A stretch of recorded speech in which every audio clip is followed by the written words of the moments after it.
Après un premier procès non concluant, l'acteur et légende de la télévision américaine Bill Cosby affronte lundi, à 80 ans, un nouveau procès pour agression sexuelle.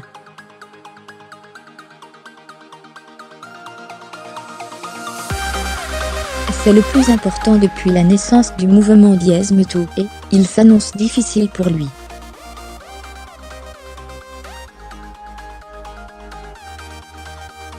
En juin 2017, le premier procès de celui que beaucoup surnommaient affectueusement le père de l'Amérique, à l'apogée du sitcom The Cosby Show, 1984-1992, qui l'a rendu célèbre, s'était soldé par une annulation.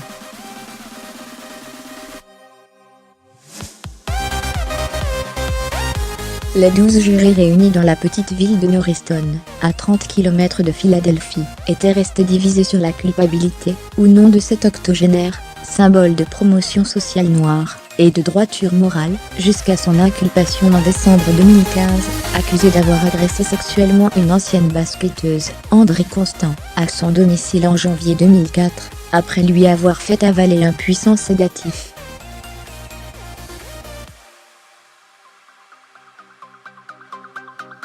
Cinq femmes autorisées à témoigner pour l'accusation. Si plus de 60 femmes ont accusé Bill Cosby de les avoir abusées sexuellement au fil des années, le dossier d'André Constant, qui aura 45 ans mercredi, est le seul dont les faits ne soient pas prescrits.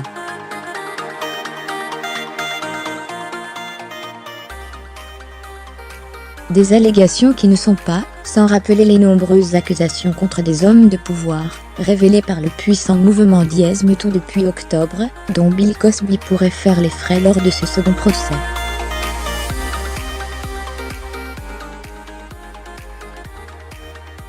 Le mouvement #MeToo ne sera pas dans la salle d'audience, mais il enveloppera comme un brouillard, a indiqué William Brennan, avocat réputé de Philadelphie.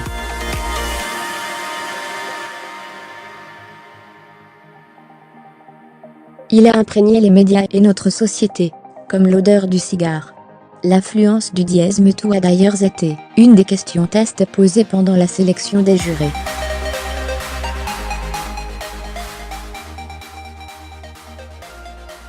Au final, le panel principal compte 7 hommes et 5 femmes, et, pour sa composition raciale, qui a fait un temps débat, 10 blancs et 2 noirs, comme lors du premier procès.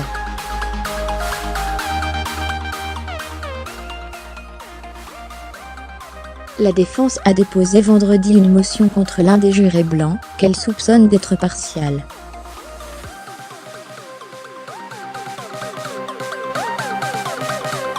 Autre difficulté pour la défense, 5 femmes ont été autorisées par le juge Stephen O'Neill à témoigner pour l'accusation.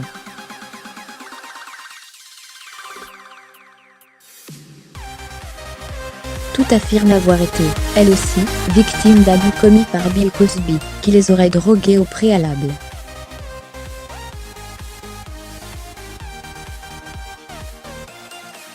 Bill Cosby risque jusqu'à 30 ans de prison, il n'y en avait qu'une au premier procès, mise à rude épreuve par la défense.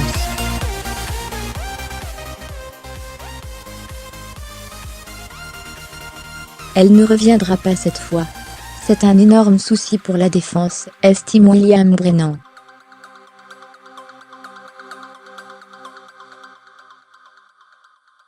Cela revient à devoir se battre sur plusieurs fronts à la fois. Mais la défense ne part pas perdante pour autant.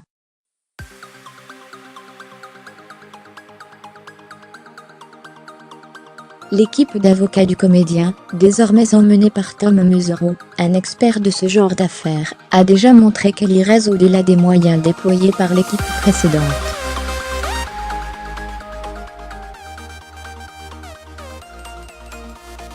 Le juriste, originaire de Los Angeles, a notamment tenté toutes les voies pour empêcher le procès, jusqu'à demander la révocation du juge au motif que sa femme serait proche d'organisations de victimes d'agressions sexuelles.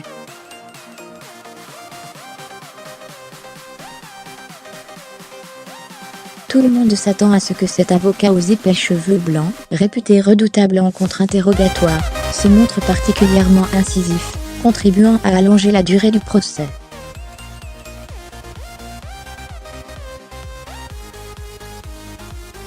L'an dernier, la présentation de la défense s'était terminée en quelques minutes et le procès, délibération comprise, avait duré 11 jours.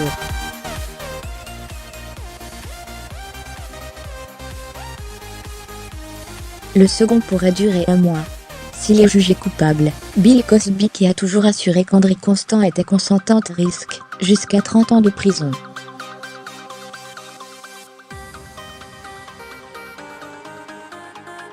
Et ses espoirs de revenir un jour à la scène s'évanouiraient à jamais.